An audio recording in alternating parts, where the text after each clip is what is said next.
Hey, how are you? Kumusta po kayo? And thanks for tuning in to another edition of Paul Presents Art. My name is Paul and I'll be your guide today. And today we're just outside Macaulay and Company Fine Art, also known as Ceremonial Art, here in Vancouver, which is of course built on the ancestral territories of the Musqueam, Squamish, and Tsleil-Waututh nations.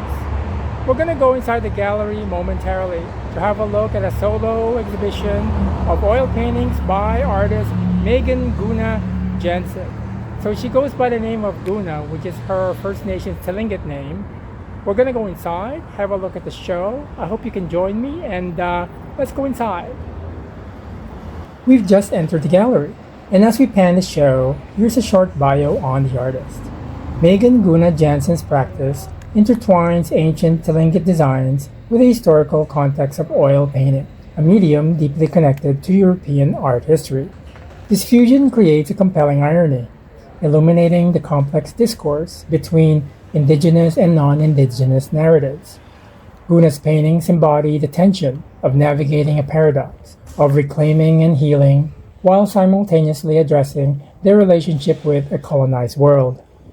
If you're new to the channel, please know that this channel is about art, exhibitions in contemporary, historical, and outsider art, group shows, art collections, etc. I live in Vancouver, Canada, so most of my videos will be based in that region, but I'll cover exhibitions as I travel. For this video, I'm also sharing a screenshot of the text explaining each painting from the gallery's website. Feel free to pause the video to read the text. This is the first work, titled The Gaslighter Chokes on Their Own Smoke, 2023, oil on canvas, 48 by 36 inches. You'll notice that the original title for this work was shortened, and also exists in the original Tlingit language. Not all the works have the bilingual Tlingit and English translations, but some do. It's interesting to note the etymology of gaslighting as originating from the 1930s, but in recent years has been a significant term used within social media. Has social media somehow accelerated certain terms in the English vocabulary to the point of ubiquity? Is this a sign of our present psychological state of being? I bring these points forward because I've observed that Guná Jensen's work exists in the contemporary moment, within that intersection between art and Indigenous culture. And what do I mean by that? Well, there are a few ideas I'd like to hash out, and I'll go through those during the span of this video.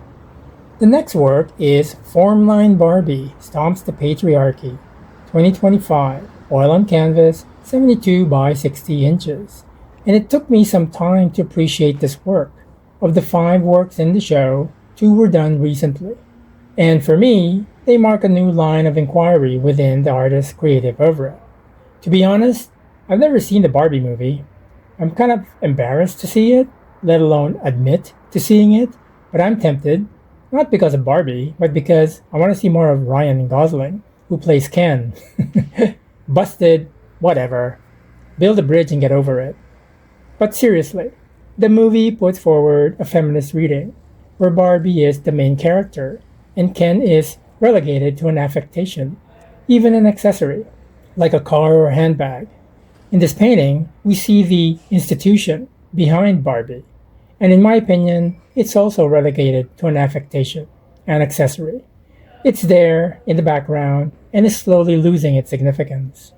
Also, the artist is young, in her early 30s, so there is a generational significance to how she sees the world, which I believe manifests in the strength that is portrayed in her work, and how these inflection points of our time inform her art. Moving right along is The Healer, 2024, oil on canvas, 72 by 48 inches. And this painting, according to the text, represents a transformation in the artist through healing, and the significance of Devil's Club as the healing agent. Devil's Club, also known in the Tlingit language as Saakt, is an understory shrub native to the rainforests of the Pacific Northwest, and is used extensively by First Nations Indigenous people in ceremonial and medicinal ways. I've seen it growing everywhere in my garden, but didn't realize it until now. I've noted that the works in this show, perhaps even her entire oeuvre, are autobiographical, and speaks to specific experiences or aspects of Guná Jensen's life. Symbolism through the Tlingit visual imagery uses the form line as the foundation for their visual imagery in art, craft, and sculpture. The form line, in essence, is the ovaline-type shape that forms the foundation for the paintings and the arts, creating outlines and abstract compositions in Northwest Coast Indigenous art. The curator also told me that the form line has a fundamental mathematical base that governs its shape. And now we get to the largest work in the show, titled Gold Dust Woman Buries the Digger's Hearts, Triptych, 2025, oil and copper leaf on canvas, 144 by 48 inches. Having read the text about this work, I feel that it's not just a record of the Klondike Gold Rush and its impact on Indigenous women and their community, but it's a monument and a testimony to the women who suffered indignation from the rape and pillage of their environment, the Indigenous people, and their culture. As with the previous Barbie painting, that reflects on historical and current patriarchal challenges facing Indigenous women, this painting and the act of creating it became not only a ritual of remembrance, but a testimony and witness to their resilience during a disruptive period in time. The size and ambition of this work, which in triptych format was created in the tradition of European history painting or grand narrative painting, where significant events of the past are rendered for posterity and further contemplation. The central figure of the painting, with her long, flowing, golden locks of hair, stands firmly upon a toxic and melancholic landscape of destruction, likely a symbolic record of the environmental and cultural devastation that the Klondike Gold Rush unleashed. The hearts of men are there for her disposal and ultimate burial. For me, it stands as a stoic reminder of the strength and endurance of Indigenous cultures, not only to survive current ordeals, but to thrive in the face of overwhelming and senseless cruelty and greed. It becomes a matter of pride and a testimony toward continuity.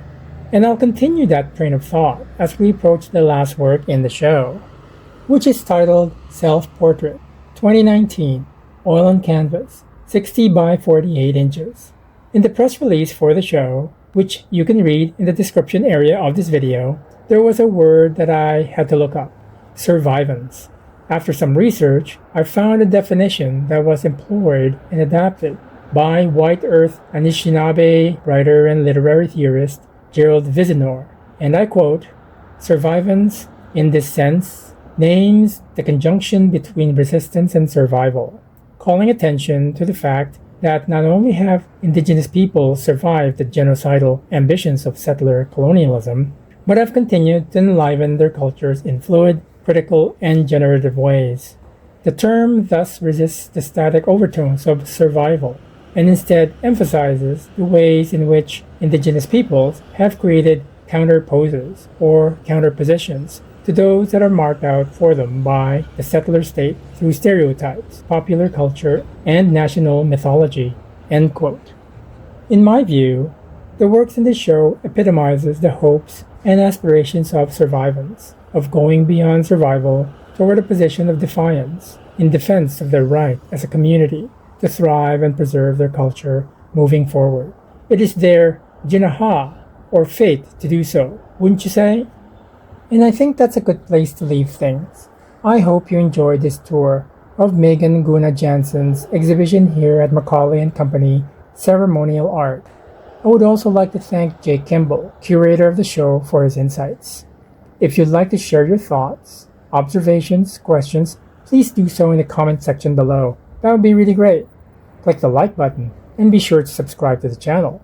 It's free, and as a non-monetized channel, subscribing achieves visibility and creates added awareness of the artist and the gallery. Maraming salamat po sa inyong lahat. Thank you for joining me today. Have a great day, and I hope art continues to inform your life. Tune in again next time for more art-related videos. Goodbye!